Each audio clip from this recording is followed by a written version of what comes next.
Boom. Mission Impossible Episode 7. The podcast where we review music sequels? No, we don't review music. We review movie sequels. So you don't have to watch. What would a music sequel be? Like a second album? Well, there's some songs that are like part 2. Like I think Pink Floyd has like Another Brick in the Wall Part 2. So that's a sequel. Yeah, it is. It is a music sequel.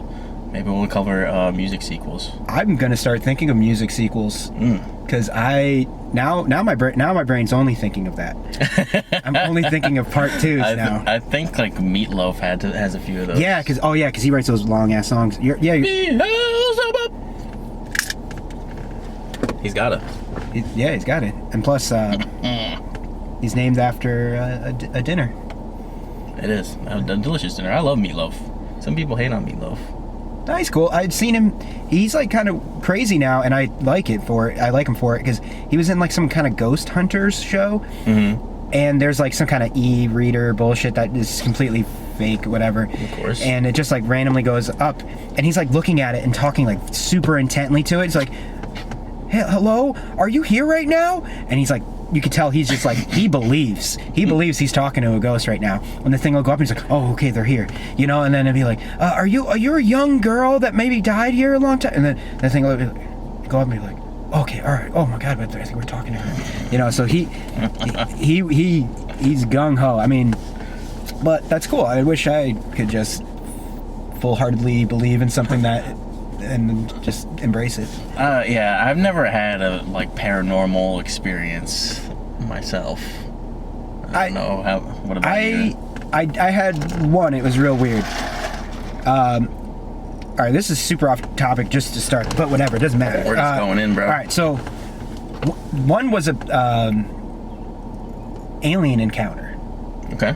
But so I'm driving. My dad and I were driving down this road, and we're right by this reservoir in the town I grew up in, Bethany, Connecticut. And damn, that's deep, right? It's past Hamden, near Wallen or near. Oh, okay, so not that. What's that? Woodbridge. So, anyways, we're going, and there's these orbs of lights just kind of spiraling around each other. It's like it almost looked like a giant fucking big ass molecule. And we're like driving, and there's like just this long straightaway road, and it's way ahead of it, and we just see it, and it's just like staying there. And as we're driving, we're like kind of like, what the fuck is that? And then all of a sudden, we don't remember shit. We're just outside the car looking at each other, like kind of like with our hands up in the air, like a what gives kind of. And we're just like, wait, what the fuck just happened? Like we remember driving towards it, and then outside the car with the car stopped, and we're like looking at each other. And that's all we remember. We just drove home, and we told my mom about it, and she's like, fuck you guys. So that was like my big alien encounter. But then one time I was living in Milford, Connecticut, and I'm in the basement, and all the lights are off except for the computer screen, and I'm like doing like late night video searching, obviously fucking fapping and whatever. Of course. What a boy does, a young boy. So ferocious masturbation. Feverishly masturbating. So anyways, I'm like, that's enough jerking it. I did 10 times probably, so I'm like, all right, that's enough. 10 is the limit. Like, I'm gonna do another one, but I'm gonna wait. I'm gonna give it a minute. A little bit.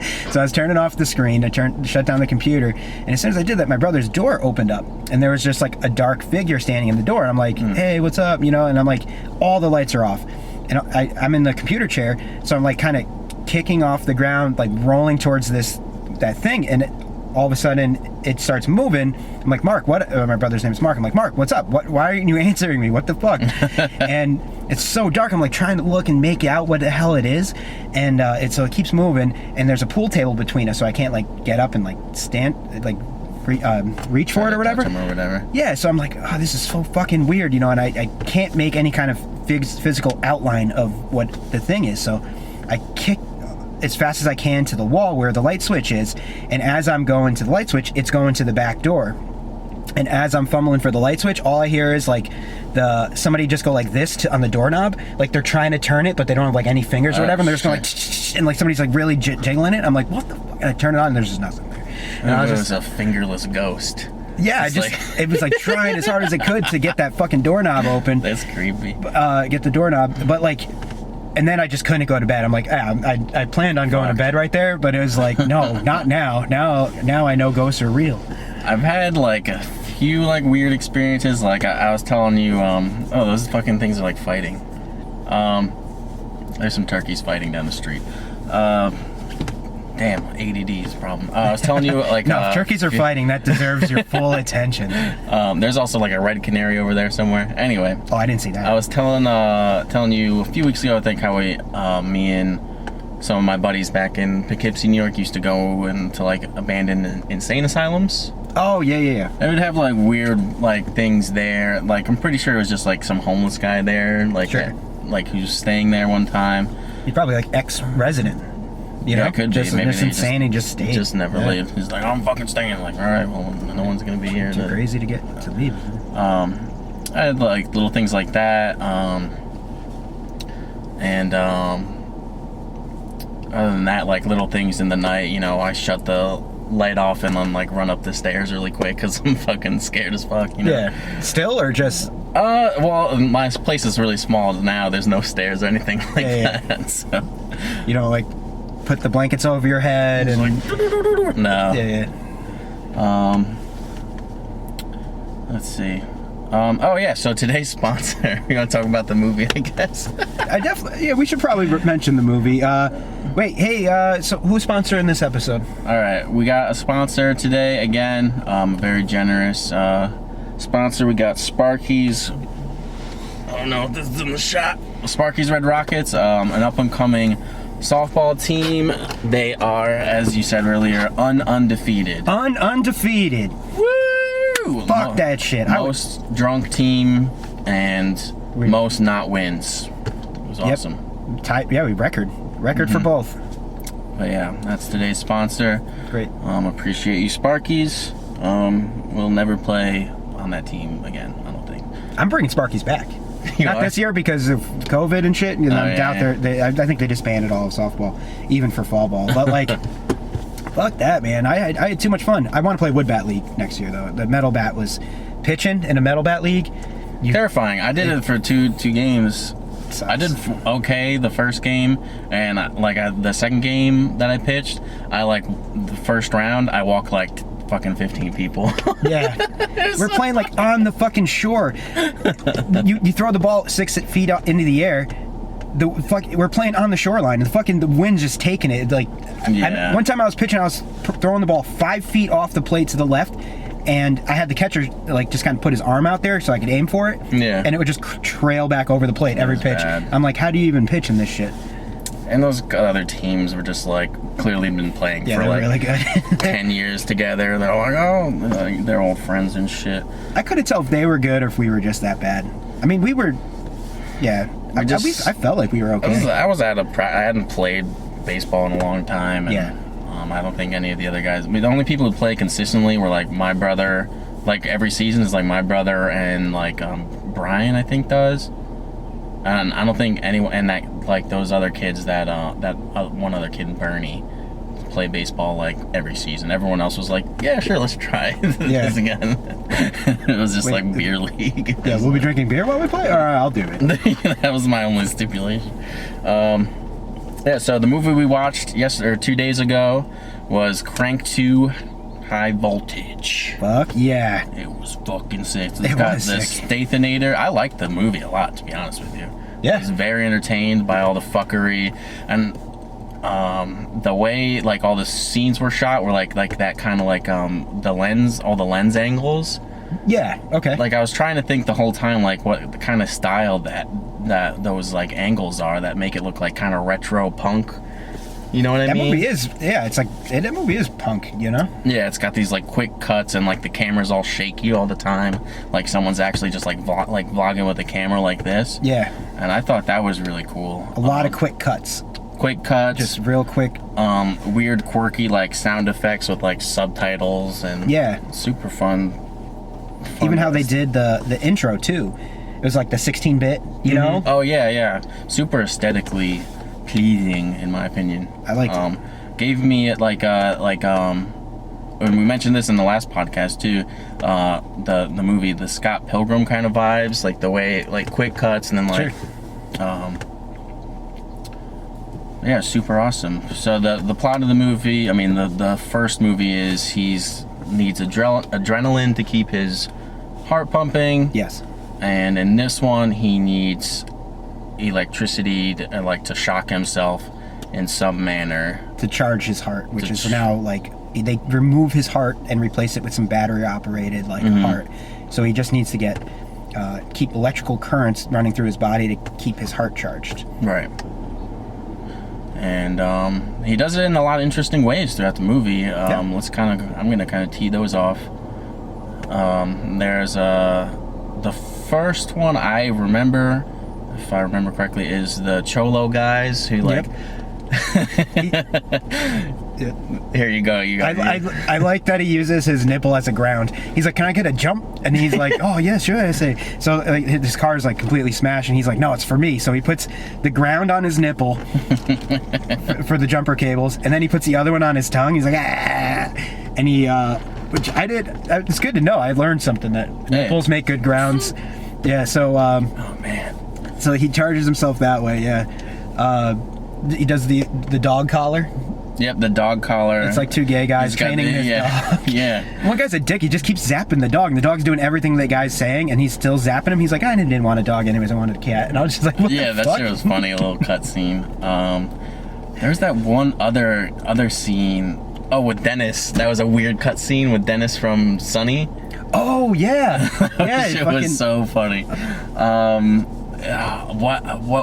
was it he was tied in? Oh, it was just the random bullet. Yeah. Yeah. He was in the first one, and he was a nurse, and he got Statham holds a gun to his head. Now he's at a psychiatrist talking about how traumatizing it was, and all the fucking psychiatrist wants is to just fuck Dennis. He's just like, well, you gotta live life by the day, and she's pretty attractive. You can tell she's got some fucking nice tits in there. Bam. And so she's like, yeah, let's just take life and just fucking say whatever. I'm like, what? For a therapist, that's the kind of therapist I want. And then he's like, oh yeah, I'm gonna fucking do it. I'm gonna fucking just live life right now. And he stands up, and this one bullet just bounces off a billion things and ricochets and goes through the window. So good. And through his head. Watch the movie for that silly cutscene. It's so funny. If you have to watch the movie. And you do have to watch the movie. You do have to watch the movie. It's mandated. Or we will fight you.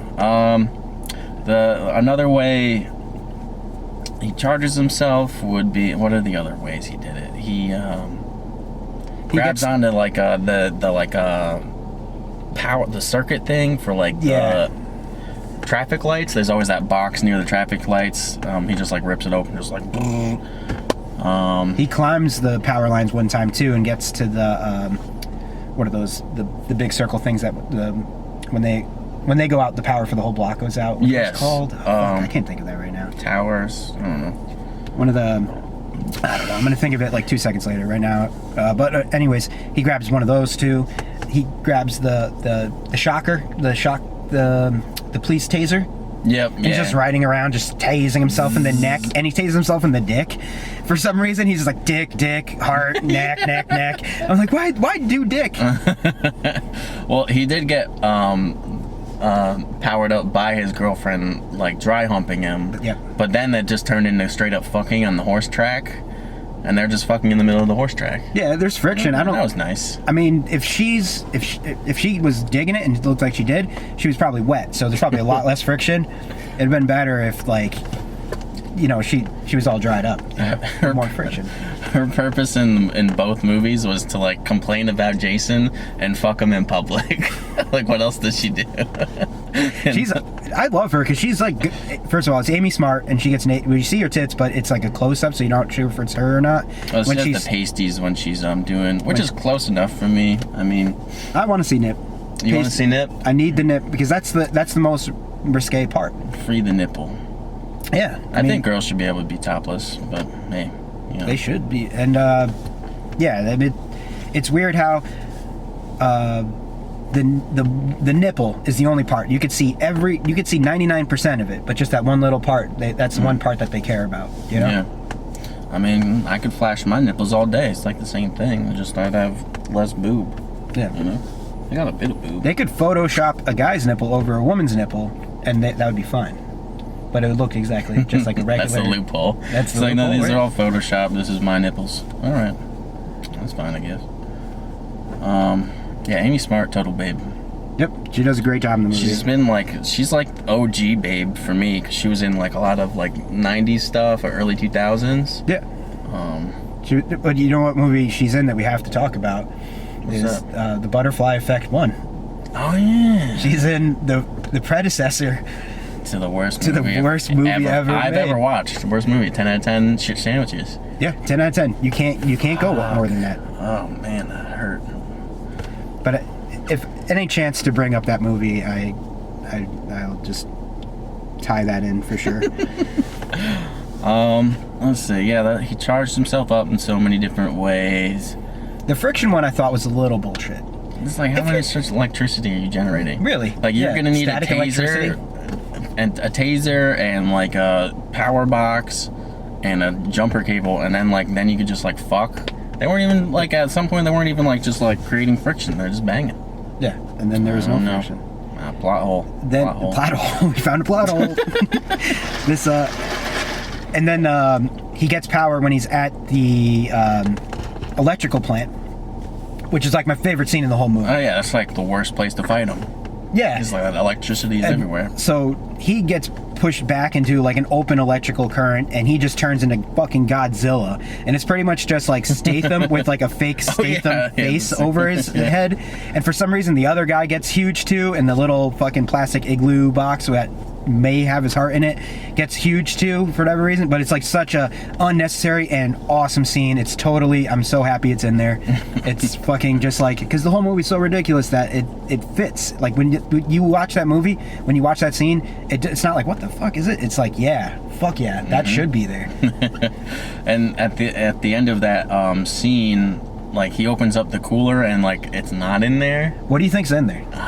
Because he's like, you sick fuck, why would you carry this around? I like, my first thing it goes to just like a penis in the igloo box. I don't know why. Well, that's what I thought it was, like a severed penis. They were talking about cutting Statham's dick off in that movie too. A head, like a severed head in the igloo. How about, I'm trying to think of something that would like totally off the wall that's not really that sick, you know? Like just something like a Rubik's Cube, or I don't know, like something just completely weird. But it's like a Beanie Baby. It's a Beanie Baby. It's like a super rare Beanie Baby. Like fuck. Is that the McDonald's press release Beanie Baby? Holy crap! Is this the you sick fuck? Is this the Mew Pokemon card from the? Yeah, it's just McDonald's one Pokemon card, or the movie release when you got the Pokemon card in 2000, Pokemon 2000. Yeah, I don't know. There's there's one scene I really like in the movie when they're at the strip club, and one of the strippers gets shot right through her tits, and instead of blood pouring out, is just silicone just flooding out of her tits, and they're so like they're flat and sagging against her. Yeah, she had no natural tit. No, it was all fake tit. And then she was literally just like me, like just flat titties. Yeah, that was a pretty cool scene. Yeah. Oh, and my favorite character is that the crazy Asian girl. Oh yeah, she's so fucking funny to me. Yeah, something. Yeah. Ria. She's just like saying like some unintelligible nonsense to Jason the whole time. Usually trying to lay him in some way, or just like she's just saying ridiculous shit. And that's basically it. That's all she does. I mean, what else does she do? She hooks up with Pedro, who's possibly Pedro from Napoleon Dynamite. Yeah, I think that's him. Yeah. He looks too much like him. Who's also in the first one, where he plays his identical twin brother. Is there a sequel to Napoleon Dynamite? No. I kind of hope not, but there might be. I mean, all the characters are like still alive and doing stuff. It'd be easy to do, but at the same time it'd also be so unnecessary to do. What's that main character? Was he in anything else really? I'm not. Yeah, Josh Heder. Yeah, he or Heder. I'm not sure how to say his last name, but he was in like Benchwarmers. I don't know if you saw that. Right.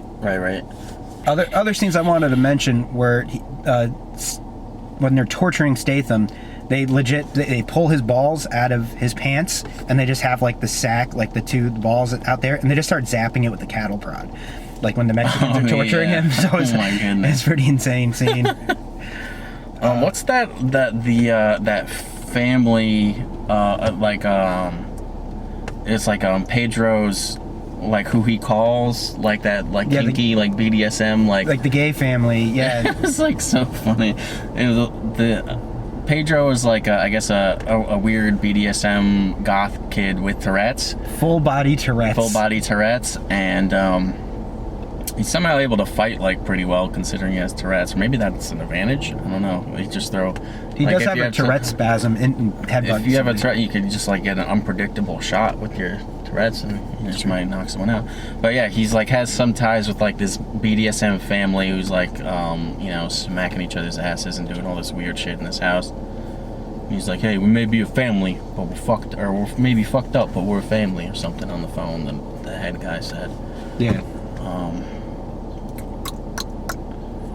The final guy, like the 100-year-old like leader of all the Chinese Yakuza or whatever, is played by David Carradine. When you see him, you don't. It's like that kind of looks like David Carradine, but not really. And he plays like the pervious, freakiest old man who's like trying to solicit all these prostitutes. Like he's just driving down the street. He's like, "Woohoo! Just suck my dick for $5." Yeah, that shit was so good.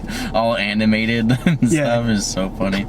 And I really like the doctor character who has that girl go. Yeah, he's like a pimp. Yeah, he's like he was a heart surgeon or something, or a brain surgeon or a heart surgeon, and then like he lost his license, and he's just who's Jason is calling all the time. Mm-hmm. And just like, this shit's happening with me, and then like he's always just down to help.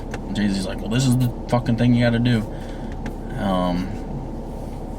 Super cool character. He's always got some baddie with him, and he sent her out to lure in. What's his name? The old guy. Dude, I don't remember that guy's name, but he's the guy you just said. David Carradine. What was he in? He was in the old Kung Fu TV series. Okay. He also played Bill in Kill Bill. Yes, that's what I was. There's a really cool movie he's in called Death Race. Mm-hmm. Death Race 2000 or whatever it is, or Death Race. That's that. I mean, it's not a sequel, but we should watch it. Okay. What's weird too is they remade that movie. Like they super amped it up, and Jason Statham's in it, so that's kind of interesting. Stathanator. He's always sick. Jay Stay. Now, let's rate it. Rate it? Okay. I think it is a. I did like it, but I'm trying to think, like, keep it on a spectrum of like super good movie. Because we gave Star Wars a 10 out of 10. Baby Geniuses is like a 1. Like, I think a 4 or 5. Oh, okay. I thought about this one going in, and I was going to give it a 7. A 7? Okay, so... I mean, I would rewatch that movie right now. If it was on TV, it was kind of sick, yeah. So, I think just the move here, Forever Different, just meet in the middle, and 6. We'll do 6. That 6 sounds good. And plus, like... Yeah, that movie's never going to win an Oscar, but that movie's not trying to win an Oscar. That movie's just like, this is exactly what we were trying to put out. Just some fucking insane bullshit.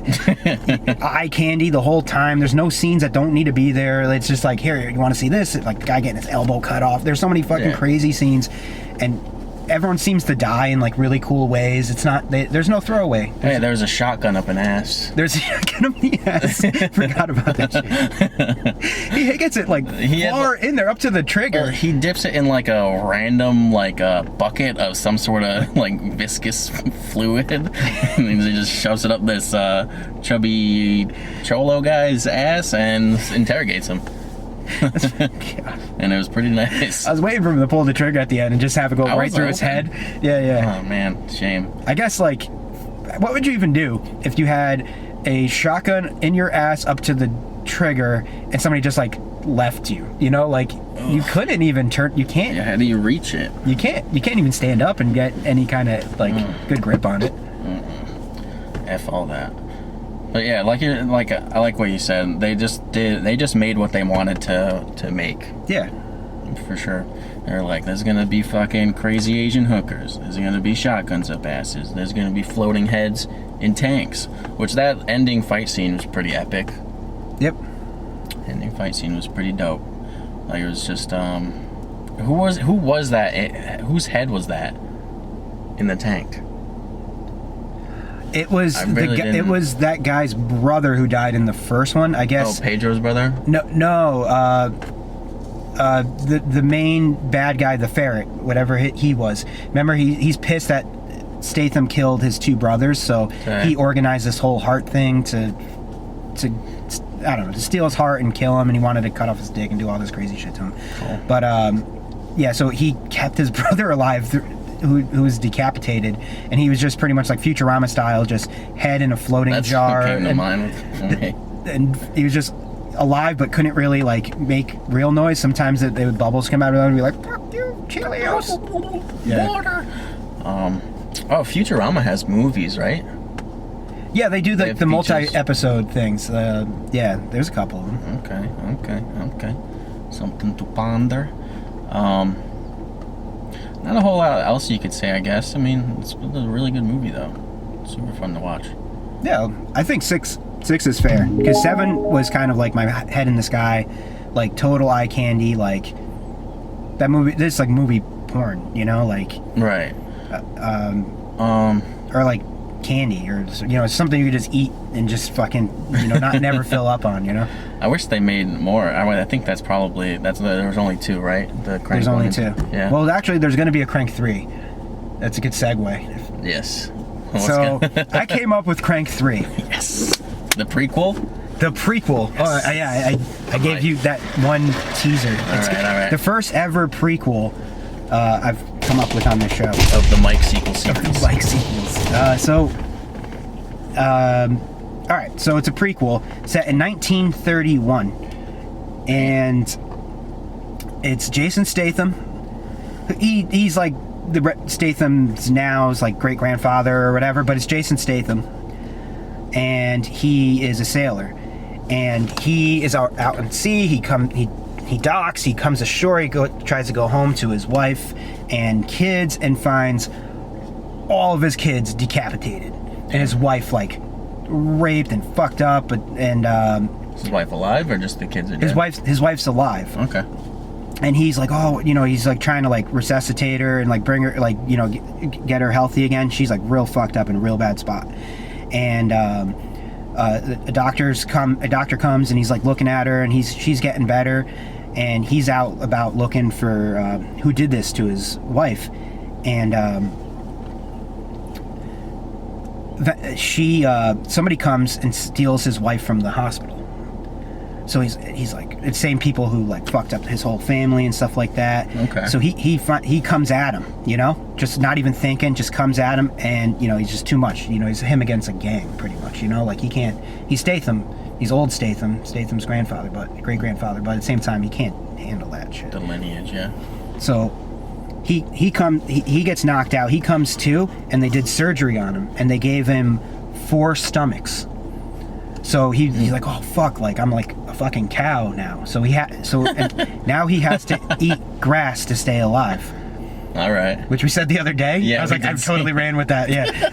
So I was like, now he has to eat grass to stay alive. Like that's the gimmick there, So he's like running around, and it's like they live in New York City. There's not a lot of grass, so any little patches here and there, he's just mowing down on. He's staying alive and stuff like that. Every time he eats grass, he gets like a little, stronger, but then his energy will, deplete. Just the same thing as the first 2 movies. But eventually he finds his way into a produce mart, and he's eating like lettuce and stuff like that. And he's like, dude, this shit is good too, because cows eat lettuce and shit like that. Kale, they'll eat spinach and stuff too. Finally, he works his way to the spinach, and he eats that, and then his fucking forearms get fucking huge. His forearms just get ridiculously huge, and he gets super powerful, And then he's like he's like fucking shit up. He's beating his way to the boss and stuff like that. And what he does is he has this little corncob pipe, and he puts spinach in it, so he's constantly fucking has his spinach intake. Hells yeah. Always with the spinach, so he just can fucking fuel his way to the top. And so it's Crank 3, Popeye the Sailor Man. He finds out that his grandfather is Popeye the Sailor. Got the friggin' pipe. Yep, I could picture Statham. He could kill a sailor. Like, I mean, he could kill a role as a sailor. Like, he looks like a fucking like I think he could do a longshoreman. Yeah. I think he could do like a live action Popeye. If he just did the whatever. Yeah, would he go full Popeye? I bet you he would do it cool. Like whatever Statham did, it would be cool. Like he wouldn't make weird faces, I don't think. Popeye didn't like really say it. He just had that like kind of like gibberish talk, right? He's like, I am what I am. He sort of talked, but he'd be like, oh yeah. So maybe he's making those types of noises during the movie, but that's pretty much as far as I got. Then you find out, like as he's like finding out more clues, you find out more about Popeye, and you find out that his wife's name is Olive Oil, and the main guy is Brutus, and so we have the same regular cast of Popeye characters, and maybe instead of like Pedro, it's the Wimpy or whatever his name is, the hamburger guy, the guy who loves fucking eating hamburgers. I'll give you whatever for $5 tomorrow for a hamburger today, or whatever that guy is. Yeah. That'd be a great freaking prequel. Yep. I'm imagining him like fighting and then like trying to like just eat grass, or like he's low and he can't find. What if he's in a desert? Yeah, and we should put him in that movie. We should put him in situations where grassless scenarios. Yeah, it's like, oh my god, like it's it for him. A cactus? I don't know if a cactus translates. I don't know how the science works. Yeah, I could picture a scene of him just like face full of like spikes and pricks and stuff, like prickers. I didn't want to say face full of pricks. Face full of like little prickles, and just like mowing down on cactus, and it looks like it's like kind of hard to watch because a lot of stuff that happens, like example, like shotgun raping and ball tasing and stuff like that. I did think one scene that could happen in that movie, it wouldn't really make sense because it's not Statham playing Statham, it's Statham's great grandfather playing Popeye, but he could get like zapped with a cattle prod because he's a cow, kinda, and then he'll be like, can kind of look at the camera and be like, this again, because he got zapped, but it wouldn't make sense because it's not the same character. Not this again. What if he goes into like a juice bar? You know how they have like those grass, what is it, wheatgrass? Yeah. And then he just like has like a hypodermic needle and he just starts fucking mainlining wheatgrass, and that's like one of his superpowers or whatever. Super juices. That's a really good idea. Hell yeah. Fucking wheatgrass. Supposedly that shit tastes terrible. I've never had it though. I'd imagine it would clean out your system. As soon as you take it, it would just be aggressive diarrhea. Yeah. But afterwards you could probably like get your asshole clean, like eaten out. Like it's like having a colonic almost, Yeah, and just be like, hey, come eat this ass. I just had a wheatgrass shot. He could have a scene where he's like, your ass is grass. The puns. He should say that in the movie. And then he like eats no, he shouldn't eat the guy's ass after that. Like, this is a little overgrown. I don't know. Fucking bust out the mower. I don't know. Quit being a grass hole. I can't think of anything else stupid. Fuck. I'm trying to think of expressions that have ass in it and then just change it to grass. Throw in? No. We're giving this one a 6er. Giving it a 6 out of 10. Ice cream sandwiches. Ice cream sandwiches. For sure. Positive sandwiches. We've been on a roll with positive sandwich. Yeah. On the positive sandwich spectrum. Well, we have one movie in our arsenal that is gonna change that. Oh yeah. Spoilers on that.